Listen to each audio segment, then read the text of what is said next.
Live direct from Moscow, Russia's capital. This is RT, where it's at 3 o'clock in the morning. Now, reports of heavy gunfire and explosions are reported in the Libyan capital. According to rebel commanders, the firing signals the start of a final onslaught on Gaddafi's stronghold. But eyewitnesses on the ground say it is all misinformation. For more on the actual situation there, we can cross live to Mahdi Nazemroaya, a political analyst who is in Tripoli for us. Now, Mahdi, can you confirm the reports that there is heavy gunfire right now and shelling in Tripoli? There is gunfire, but it's sporadic, it's not organized, and it's meant to deliberately break down the morale of the population. The main point of the attacks in Tripoli, which are sporadic, is to break down the morale here and cause panic. In fact, the media here at the Rex's Hotel, where I stay at, actually it's called the Swiss now, has been part of this disinformation campaign. They're talking about airlifts. The media is talking, quoting the International Organization for Migratory Workers. They're quoting them and saying migratory workers here want to flee. That is not true at all. They just want to feed the panic here and make the regime collapse. Okay, now you mentioned this disinformation campaign. Could the reports be deliberate disinformation spread by NATO, and who else could be involved? The mainstream media would happen to be involved. I can tell you right now, Reuters put out a release that was widely quoted, saying that one Indian, for example, citizen who was killed here, or from Bangladesh, I'm sorry, one foreign national was killed here a few days ago when NATO was intensely bombing civilian infrastructure.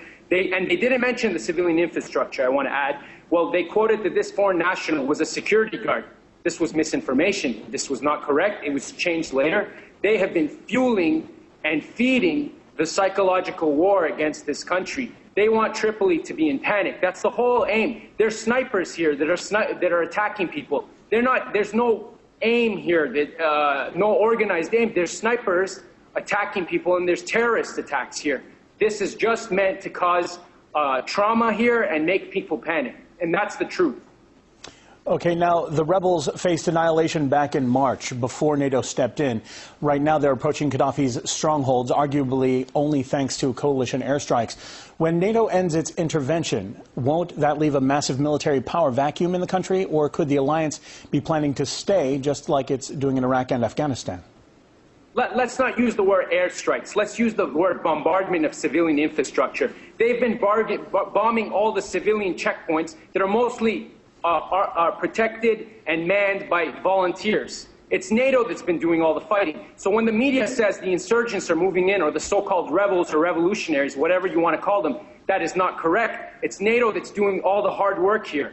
And they will not come into Tripoli. The population here will oppose them, but they want this city to be on the brink of collapse because of the psychological war. Can you repeat the rest of that question? Well, actually, my question now is, you're saying that it's NATO that is doing the bombing. Does that mean that the rebels themselves are directed by NATO and that they really have to follow NATO's hard line, if you will, if they do gain control?